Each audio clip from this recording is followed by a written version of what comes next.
Hello everyone, how are you? Welcome to another live this Saturday. It is quite cold outside. It snowed last evening and the day before. So there is like a few inches of snow outside. Hi Aryan. So it's been very cold, but also the sun is out after like more than a month, I would say. I don't remember when is the last time that I saw the sun. So I'm gonna go outside after this live before the sun sets. And Shmoki is also here. She will be listening to everything we do today.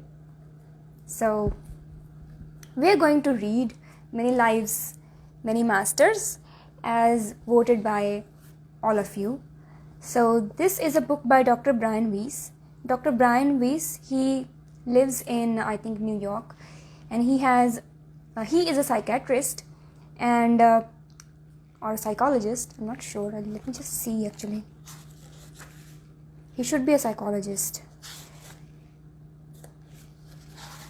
and he lives in New York, and he has his own practice.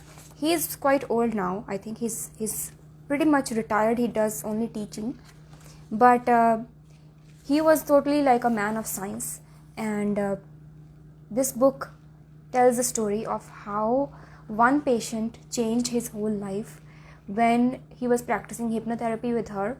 And instead of going to her past, like when she was a child, to the root of the issues of her anxiety and stress, instead of going there, she went to many past lives, and many of those past lives were also with Dr. Brian himself as her teacher, her guide, and he was doing the same thing in this life as well. So the cover says, the true story of a prominent psychiatrist. Yes, he's a psychiatrist. His young patient and the past life therapy that changed both their lives. So it wasn't just his patients, but him as well. The first chapter is very interesting. I have this very old edition of this book. The pages have gone brown completely. So I got this from like a online thrift shop, and it was a very good edition that I wanted to add to my small little library.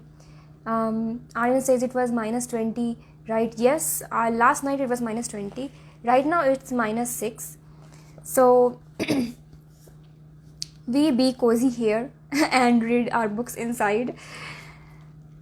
I have marked some quotes in this book. I thought I had to sit down and do it, but I completely forgot that I have already done that. I have already folded, pages here, and I've already marked those very impactful quotes in this book before. And so yes, let's sit down and read some of them. We won't be able to read all of them, but let's read some of them. So this is what chapter?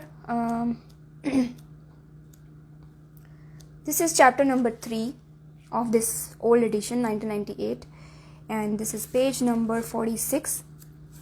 So it says, so this is one of the quotes from Catherine, the patient, the pseudonym for the patient, as she was under a very deep trance and she was relaying this spiritual knowledge to Dr. Brian Weiss. She says, our task is to learn, to become godlike through knowledge. We know so little. You are here to be my teacher. So she's referring to Dr. Brian Weiss. I have so much to learn. By knowledge we approach God, and then we can rest. Then we come back to teach and help others. So this is like the evolution of the soul she's describing, right? So we come here to learn, to become God-like through knowledge. So the biggest thing we are here to do is gather knowledge, and we know so little. Like no matter how much we learn in this life, we will always know so little. And she's telling Dr. Brian Weiss that he is here to be her teacher, and he had been her teacher before as well in many lives.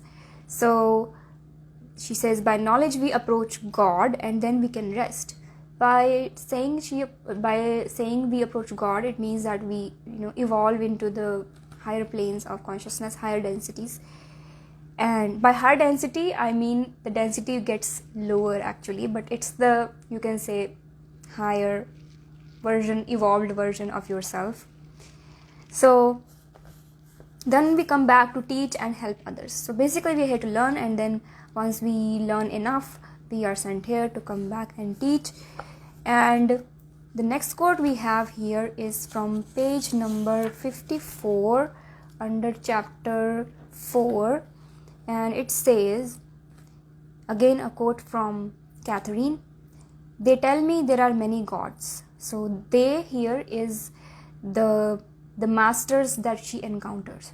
So every time she goes under a trance in the office of Dr. Brian Weiss, she says that she meets many masters. So that's what the title of this book is from, Many Lives, Many Masters. So she calls them masters, but they are those ascended beings that are always there for us, and they're always guiding us. And excuse me, she refers to them as masters, and they also tell us that we can refer to them as masters. And they tell me there are many gods, for God is in each one of us. So basically, you can say God is one, or you can say there are many gods because God is in each one of us, right? So then the next paragraph also tells us that she used to change her voice. Like when she used to narrate her past lives, there was one type of voice, but when she was in the in between lives stage and talking to those masters, gathering information from them, channeling information from them, at that time her voice was totally different. And so that's how Dr. Brian Weiss knew that she is in the lives between lives stage and talking to the masters and bringing this information from the masters. So next quote is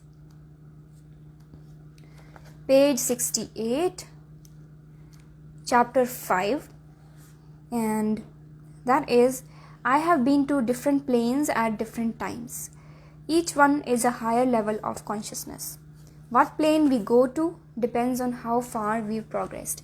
So once again she's talking about the evolution of a soul, or evolution of the depth of the density of consciousness.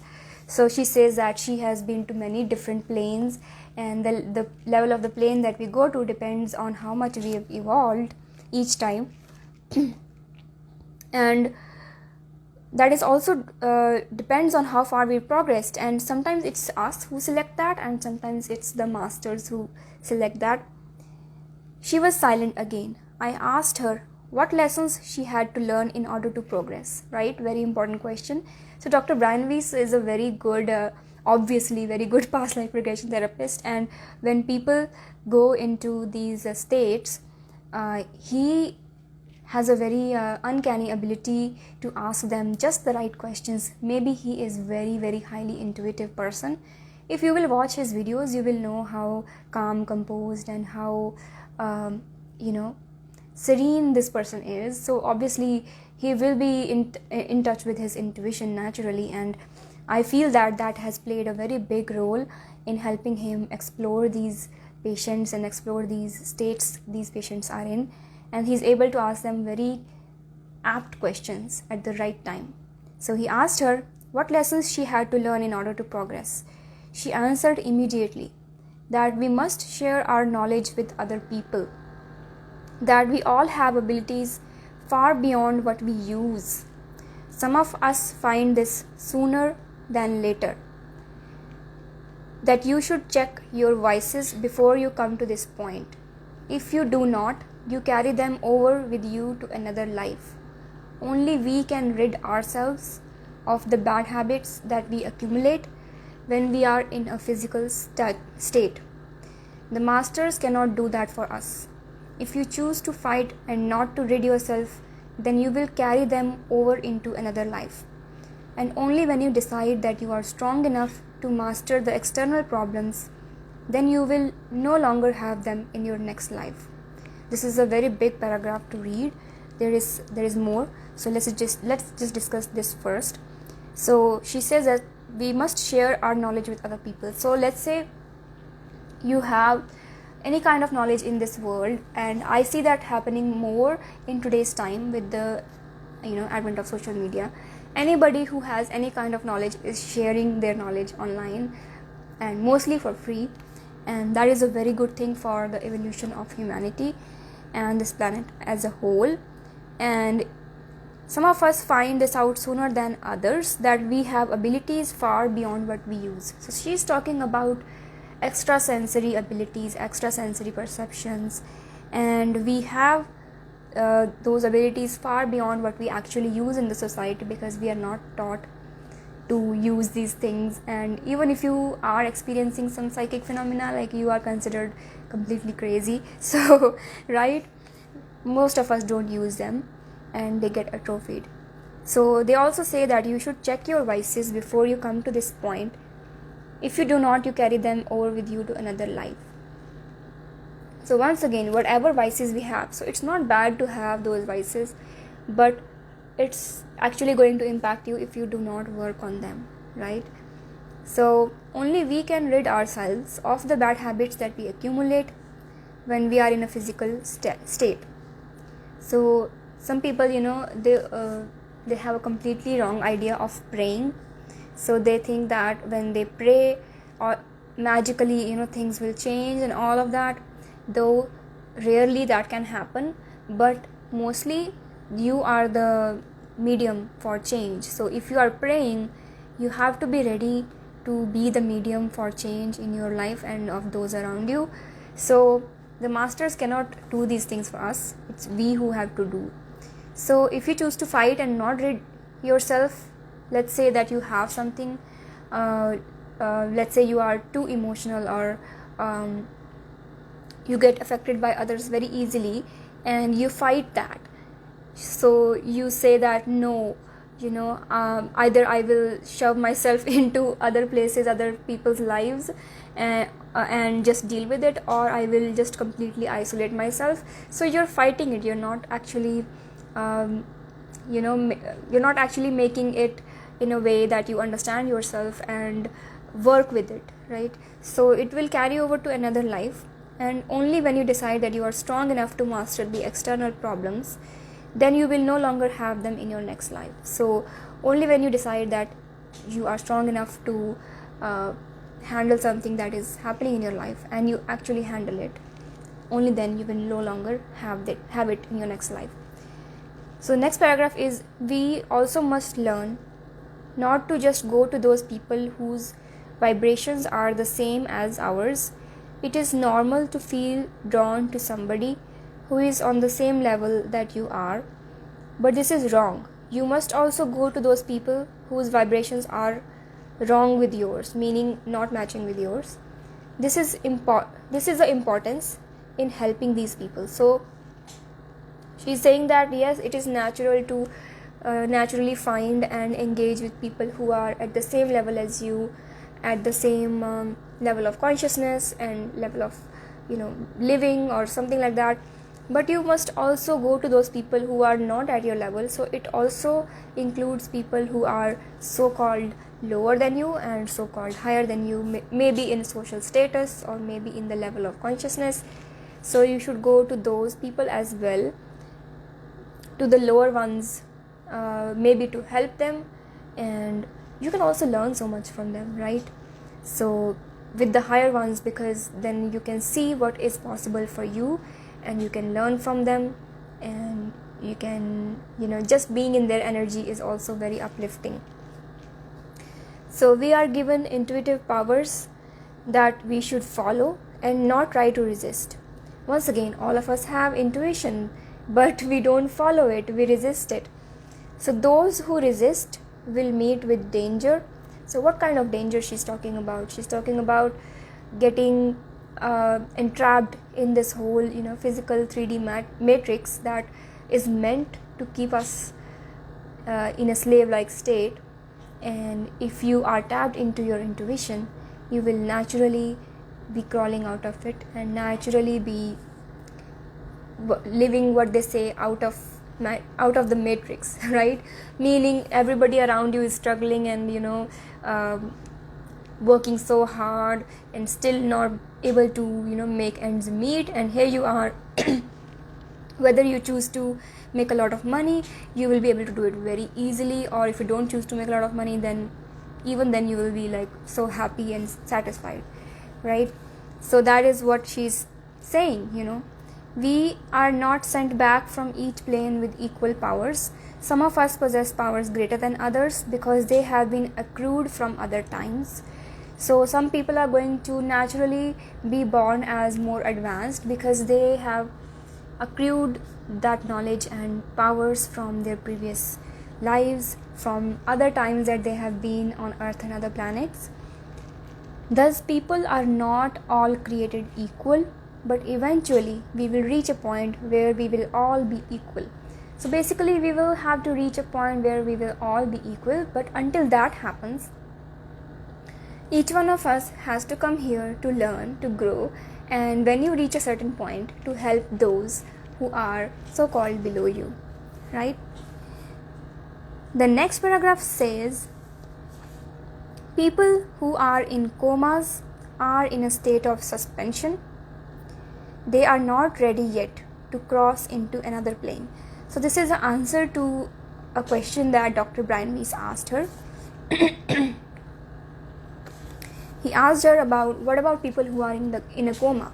So she says that they are in a state of suspension and they are not ready yet to cross into another plane until they have decided whether they want to cross or not.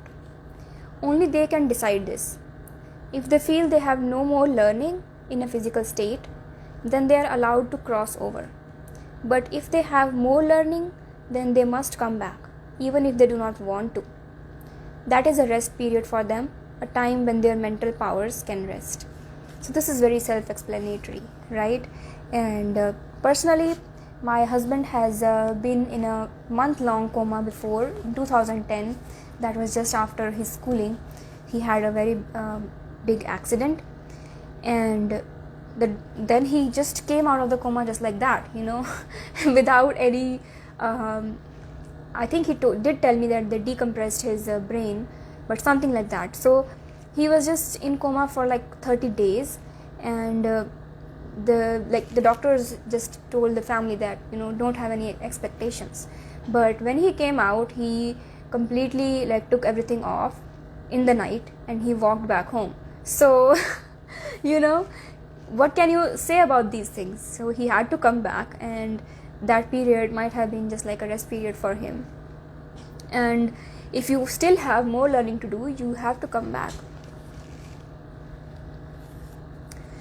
So the next thing we read here is 74 page number, and chapter is the same chapter 5. What is revealed to me is what is important to me, what concerns me. Each person must be concerned with him or herself, with making him or herself whole. We have lessons to learn, each one of us. They must be learned one at a time, in order. So basically, you cannot skip lessons. You cannot have any kind of shortcuts to spiritual development or enlightenment or anything like that. So there you go. Only then we can know what the next person needs, what he or she lacks, or what we lack to make us whole. So it's basically you have to go step by step, right? You cannot take a shortcut. So let's go to the next one, which is page number 83 and chapter number 6. So yes, we choose when we will come to our physical state and when we will leave. So this is Dr. Brian Weiss, if I'm pronouncing that right, asking Catherine, how about do we have a choice in when we come to Earth and when we leave Earth? So she says, yes, we choose when we will come into our physical state and when we will leave. So a lot of debate online goes on this fact that kids do not choose to come to this earth, so all those things, but in a way we do choose. However, that is not a not an excuse to say that, you chose to be born in an abusive household. So it's not a blame game here, right? That's not what we are trying to do. So the struggle here, the lesson here is, whatever circumstances we have chosen ourselves to be born in, we have to learn to overcome them while making our own life and other people's lives around us better. And if other people don't agree to that, then we just move away from there whenever possible, right?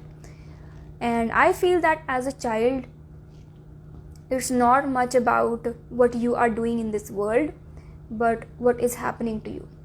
And as a child, a lot of past karma happens to do things to us, and we don't have any control over it.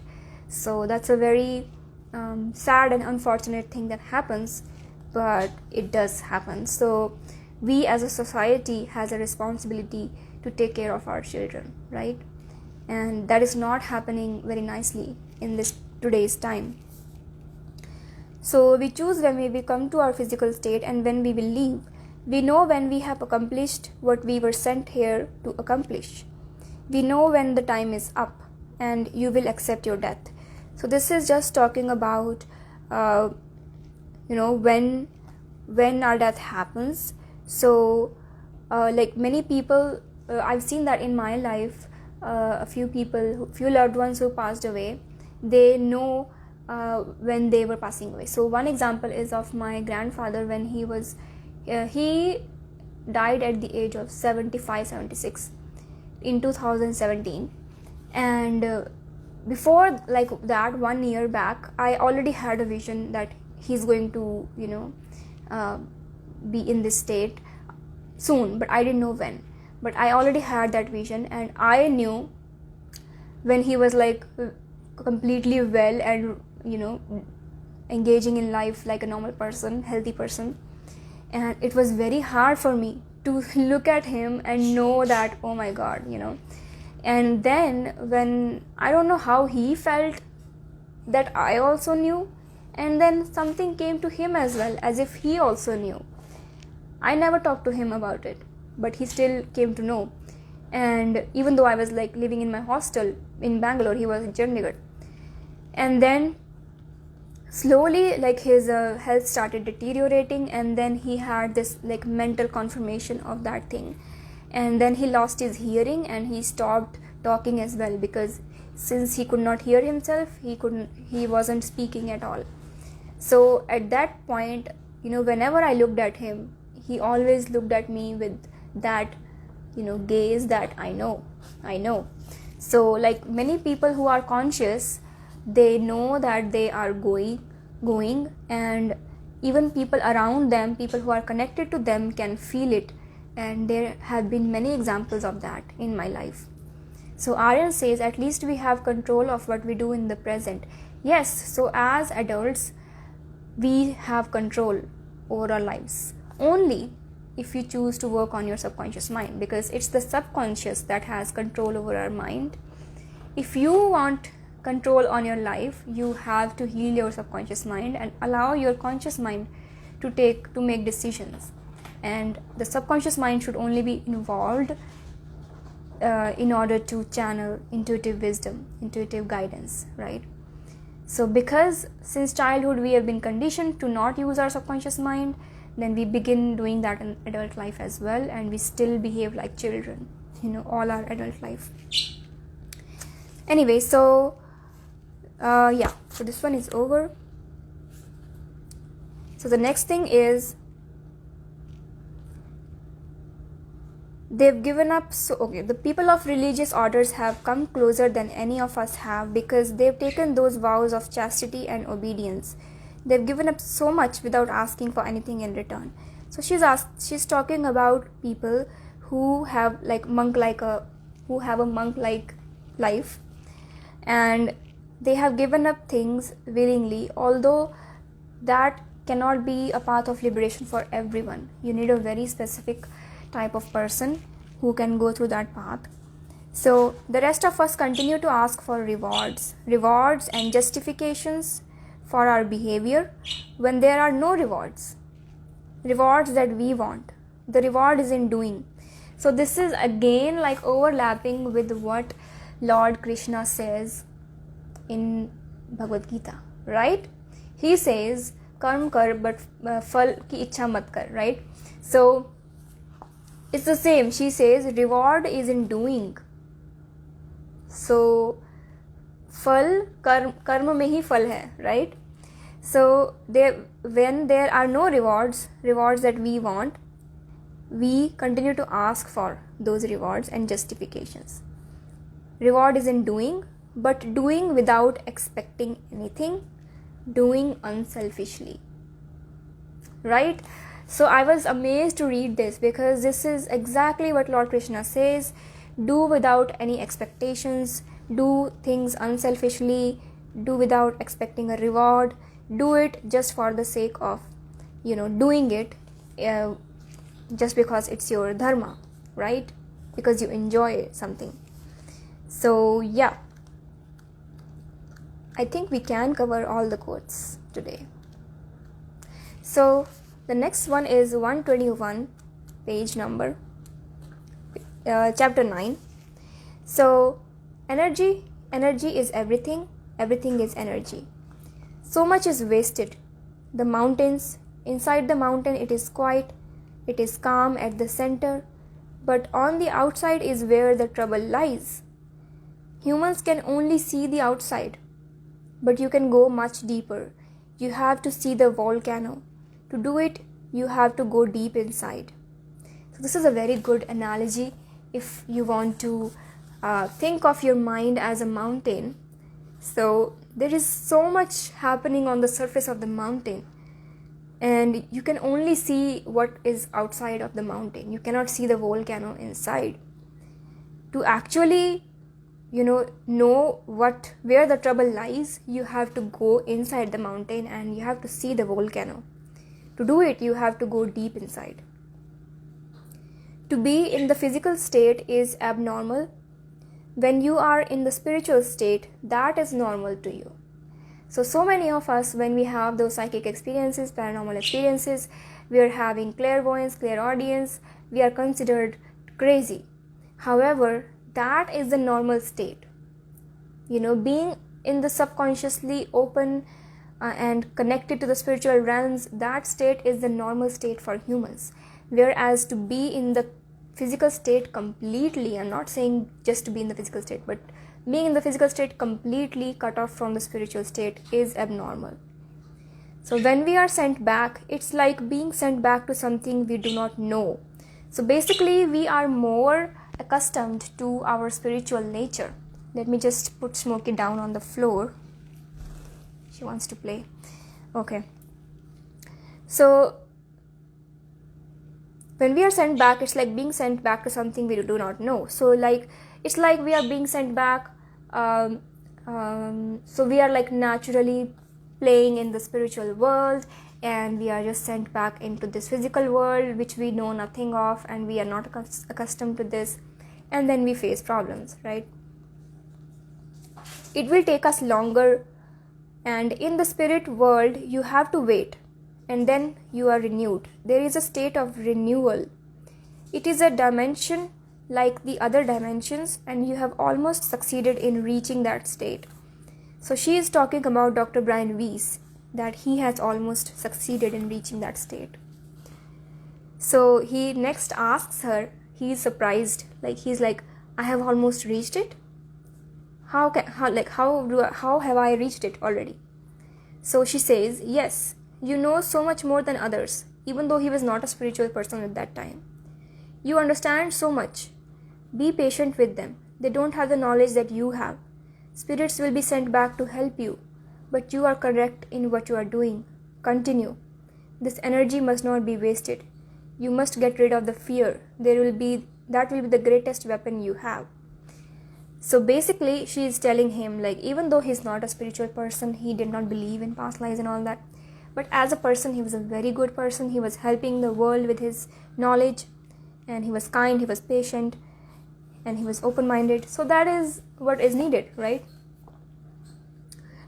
Next she says, life is endless, so we never die. We were never really born. This is a very impactful statement. Life is endless, so we never die. We were never really born. So it's just like we are always existing. We are immortal in the spiritual form, right? This is just a temporary clothing that we wear, which according to Bhagavad Gita as well, it's just a temporary, clothing, garb that you wear and you will discard at the end of your role. And we never die, we never born. So being born in the physical state is not our actual birth actually. So next thing is 140 page number, chapter number 10. So Dr. Weiss asks her a question. We don't need our bodies, like she says something about us not needing our bodies. So he says, we don't need our bodies? No, we go through so many stages when we are here. We shed a baby body, go into a child's, from child to an adult to an old age. Why shouldn't we go one step beyond and shed the adult body and go on to a spiritual plane? That is what we do, right? So we go from a baby to a child to an adult into old age, and the next stage, which is going on to a spiritual plane, is just a normal part of the process, right? It's just a normal stage. We don't just stop growing, we continue to grow. When we get into the spiritual plane, we keep growing there too. We go through different stages of development. When we arrive, we are burned out. So when we arrive here on the physical plane, basically we are burned out because this is basically a very heavy plane of existence for us. Okay, where were we? Yeah, we have to go through a renewal stage, a learning stage, and a stage of decision. We decide when we want to return, where, and for what reasons. Some choose not to come back. They choose to go on to another stage of development, and they stay in spirit form, some for longer than others before they return. It is all growth and learning, continuous growth. Our body is just a vehicle for us while we are here. It is our soul and our spirit that last forever, right? So it is a whole journey that we go on even in the spiritual planes, and this is so temporary, and we have a whole another life in those planes as well. So Dr. Weiss asks her, is learning in the physical state faster? Are there reasons that people don't stay at all in the spiritual states?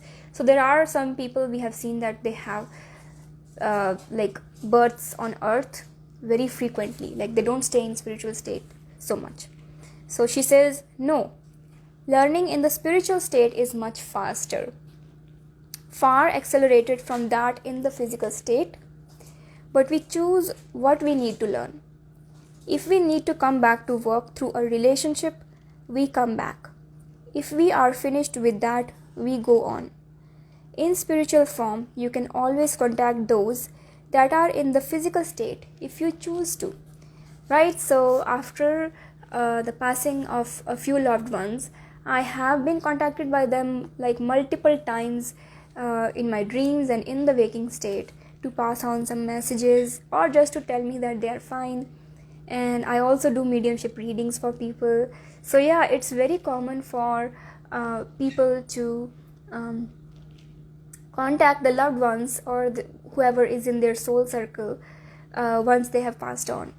So, but only if there is importance there, right? So they don't just contact you, just like that, having fun, having a chat.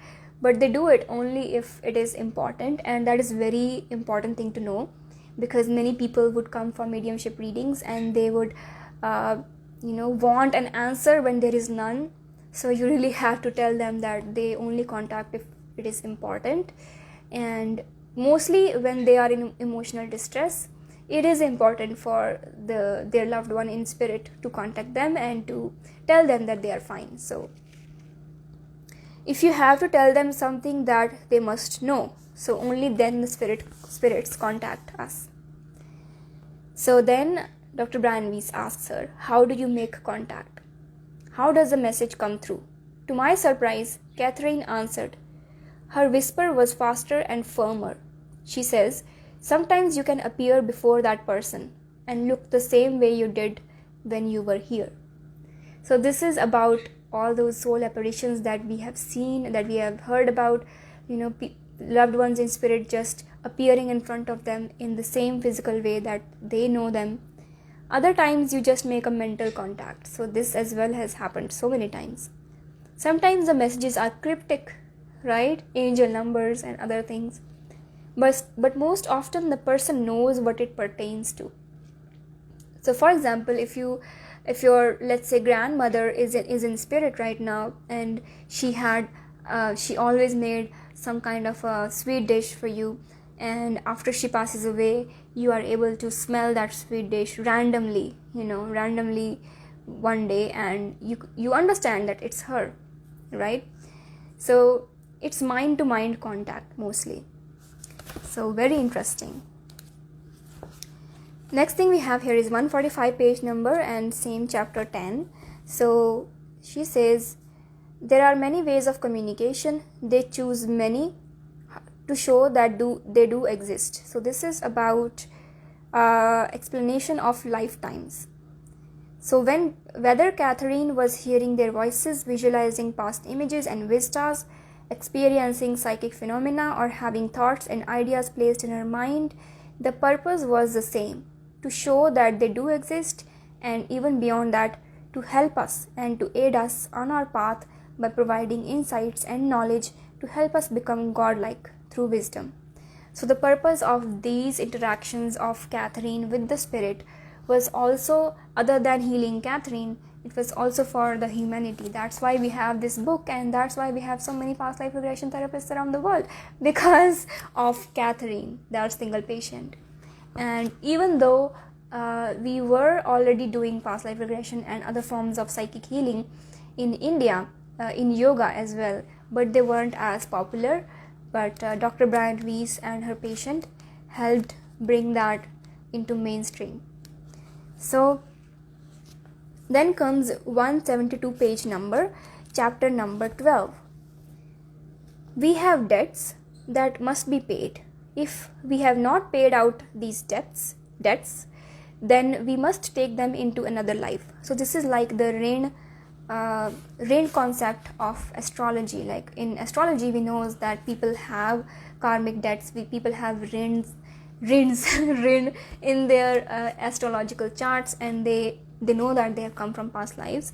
So yeah, she says that if they are not paid out, we must take them into another life in order that they may be worked through. So once again, they are not there to punish us or anything.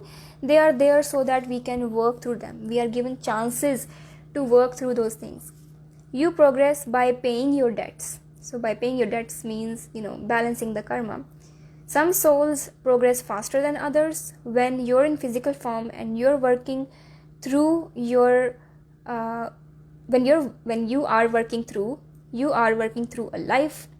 If something interrupts your ability to pay the debt, you must return to the plane of recollection, and there you must wait until the soul you owe the debt has to come and see you. So once again, I say this time and again to people, do not curse people. Do not have vengeance, do not have extreme kind of feelings, even love. Do not have extreme feelings attached to anyone in this world. Such an extreme feeling that you have to wait when you pass on for that person to arrive in order for you to, do your energy exchange and then, go to the next life in order to overcome that karma. So extreme love and extreme anger, extreme frustration, extreme vengeance, all of these things like jealousy and if you want to avenge something, so all of those things they tie us to other people, and we will have to wait for them to arrive before we move on, and that is not good. So it just slows us down, right? Yeah. And when you both can be returned to physical form at the same time, then you are allowed to return. So it's not that you are just waiting for them there in the spirit world and they arrive and you talk with them and it goes on. No, you will have to wait for a time when both of you can take birth together on earth and then resolve those things. So better not have those attachments, right? You determine what must be done to pay the debt. You determine when you are going to come back. You will not remember your other lives, only the one you just have come from. Only those souls on the higher level, the sages, are allowed to call upon history and past events to help us, to teach us what we must do. Then she goes on to talk about the planes of consciousness, the densities of consciousness, and this again overlaps with the teachings in Hindu cosmology. So I'll just read it out. There are 7 planes, 7 through which we must pass before we are returned. One of them is the plane of transition. There you wait. In that plane, it is determined what you will take back with you into the next life. We will all have a dominant trait. This might be greed or it might be lust, but whatever is determined, you need to fulfill your debts to those people. Then you must overcome this in that lifetime. You must learn to overcome greed. If you do not, when you return, you will have to carry that trait as well as another one into your next life. That's how we carry our burdens, right? So it's better to resolve as many things as we can in this life. The burdens will become greater with each life that you go through and you did not fulfill these debts. The next one will be harder. Although it sounds very scary, it is not at all scary when you actually start working through it. It can be scary at some points, but when you overcome it and look back, you're like, yes, I did good. So, and also like the emotional stability and the serenity you feel inside you after you've overcome a certain number of karmas is great. I do not have words to express that. Like for me, I have reached a point where I cannot take stress beyond a certain level. Like my body and mind is just not capable of taking that stress beyond a certain level. So if you fulfill them, you will be given an easy life. Easy life, no one's life is easy, to be honest, but comparatively maybe you get it easy. I have seen so many people who were born into such wonderful households with wonderful people, and they grew up to be wonderful humans, and they are spreading their love through the world. So yeah, you can say that it was a comparatively easier life than someone who had to struggle all through their life. So you choose what life you will have. In the next phase, you are responsible for the life you have. You choose it. So even coming here, if we have a hard life, hard circumstances, it is us who have chosen those circumstances because we know what debts we carry. So chapter number 13, page number 185, it's the second last quote. Okay, so she is saying this when a master is present with her. It is on this plane that some souls are allowed to manifest themselves to the people who are still in physical form. They are allowed to come back only if they have left some agreement unfulfilled. On this plane, intercommunication is allowed. So this is the plane that we can touch when we are in deep meditation.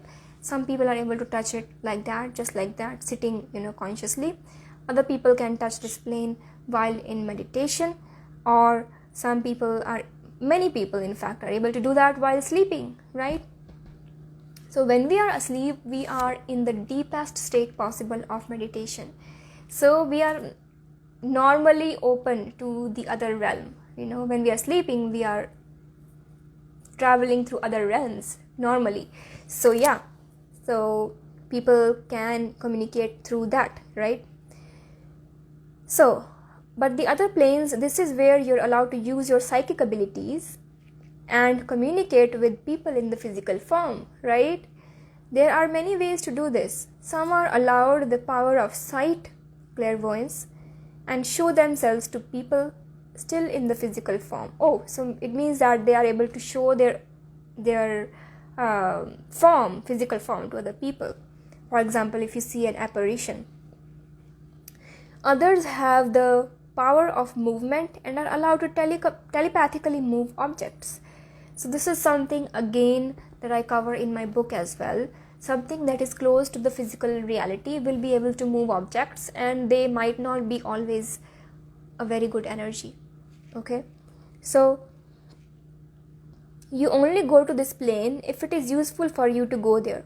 If you have left an agreement that has not been fulfilled, you may choose to go here and communicate in some way, but that is all, to which the agreement must be fulfilled. If your life had been abruptly ended, this would be a reason for you to go to this plane, right? Many people choose to come here because they are allowed to see who are still in physical form and very close to them. But not everyone chooses to have communication with these.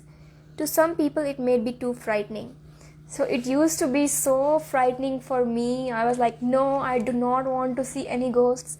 I do not want to see any spirits, even though they are my loved ones. I do not want to hear any kind of a voice. I'll freak the F out, right? But in reality, when that happened, when I was not seeking it, for example, I went to a relative's house and there was a ghost there, and I was not seeking it, but that ghost showed itself to me and it made so much noise. And there were actually two of them, basically. If you want to know the whole story, go to my YouTube channel. So that time I was frightened. But when I actually did some mediumship readings for people and for my own grandfather, there was nothing to be scared of. It was just like talking to another person in the physical form. So even lighter. Yeah.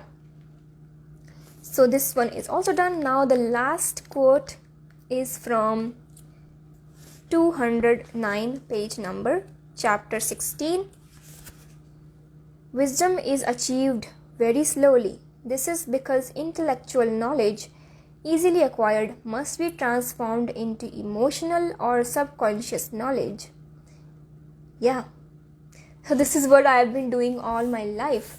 All this intellectual knowledge that has been passed on to me through the teachings of Dr. Brian Weiss, being my grand teacher, and Dr. Usui's lineage through Reiki, and through my own direct teachers, and through the knowledge that was channeled psychically in meditations and even while just cooking or taking a bath. All that knowledge assimilated and became the knowledge of emotional wisdom. How to balance myself emotionally and how to alchemize my emotions, right? That is the right word. So it becomes emotional or subconscious knowledge. Once transformed, the imprint is permanent. Now I do not remember how I used to feel when I was in 2017. Yes, I do remember like the words, if I can say. Confused, yes. Aimless, yes. Not confident about myself, yes. Low self-worth, yes. But how did it made me actually feel? I don't remember the exact feelings. Like if I have to bring up that emotion inside me, I cannot do that. And that is a big roadblock when it comes to writing copy for my offers or for my Instagram posts, because I'm not able to relate them to the state that actually my clients are in. And I know that I need to do market research for that. I will do that when I have the time, maybe sometime this year. But that's what happens. It becomes permanent, and you will not remember your previous state. So behavioral practice is a necessary catalyst of this reaction. Without action, the concept will wither and fade. Theoretical knowledge without practical application is not enough. This applies to education as well, right? Balance and harmony are neglected today, yet they are the foundations of wisdom. Everything is done to excess. People are overweight because they eat excessively. Not the only reason, but yeah. Joggers neglect aspects of themselves and others because they run excessively. Actually, yeah. People seem excessively mean, especially on social media. They drink too much, smoke too much, carouse too much or too little, talk too much without content, worry too much. There is too much black and white thinking, all or none. This is not the way of nature. Exactly, because I've seen so many people on the internet thinking completely in the terms of black and white. This celebrity needs to be cancelled because they said this or did this. Each one of us has flaws, and if somebody said something, you can ask them, you can talk to them, you can tweet them, and maybe have a conversation with them. Don't need to cancel them, because it is like all or none thinking, black and white thinking. So in nature there is balance. Beasts destroy in small amounts. Ecological systems are not eliminated en masse. However, as humans we are doing that. Plants are consumed and then grown. The sources of sustenance are dipped into and then replenished. The flower is enjoyed and the fruit eaten, the root preserved. Humankind has not learned about balance, let alone practiced it. It is guided by greed and ambition, steered by fear. In this way, it will eventually destroy itself, but nature will survive. At least the plants will. Happiness is really rooted in simplicity. The tendency to excessiveness in thought and action diminishes happiness. Excesses cloud basic values. Religious people tell us that happiness comes from filling one's heart with love, from faith, from hope, and from practicing charity and dispensing kindness. They are actually right. Given those attitudes, balance and harmony usually follow. These are collectively a state of being. In these days, they are an altered state of consciousness. It is as if humankind were not in a natural state while on earth. Yeah. It must reach an altered state in order to fill itself with love. This is what I say always, like, as a human, why don't we have these values inherently? Why must we tap into meditation to access unconditional love? Why must we go into deep meditation to only be able to feel the love of the universe or the God energy, right? Why can't we just feel it like that? So one last quote is, if a part of humankind is eternal and there is much evidence and history to think so, then why are we doing such bad things to ourselves? Why do we step on and over others for personal gain when actually we're flunking the lesson? Exactly. We all seem to be going to the same place ultimately, albeit at different speeds. No one is greater than other. Consider the lessons. Intellectually, the answers have always been there, but this need to actualize by experience, to make the subconscious imprint permanent by emotionalizing and practicing the concept, is key. Memorizing in Sunday school is not good enough. Lip service without the behavior has no value. It is easy to read about or talk about love and charity and faith, but to do it and to feel it almost requires an altered state of consciousness. Not the transient state induced by drugs, alcohol, or unexpected emotion. The permanent state is reached by knowledge and understanding. It is sustained by physical behavior, by act and deed, by practice. It is taking something nearly mystical and transforming it to everyday familiarity by practicing and making it a habit. Understand that no one is greater than the other. Feel it. Practice helping other people. We are all rowing the same boat. If we don't pull together, our plants are going to be awfully lonely. That is the best line. If we don't pull together, our plants are going to be awfully lonely. So this is a very good end to a very good book. Many lives, many masters. I had a blast reading all of these quotes once again, and it's pretty clear that I have enjoyed them before because I have marked them here like this. Next live, I'm going to come with the other book that I was talking about, More Money, More Power. That is a book by one of my distant friends, business friends, whatever. And that book also helped me understand money energy, the energy of abundance even better. So I will read the quotes from that book. And I'm not sure if this is going to infringe on some copyright stuff and all that. If it does, then I will remove the video, but we had a blast doing this for now. So I will see you next time. How much time did I take? Oh, almost a little less than 1 hour. Okay, so I'm going to go outside because the sun has come after more than a month. So I'm going to go outside even though it's minus 4 degrees Celsius. I will see you next time. Bye. Have a wonderful rest of your day.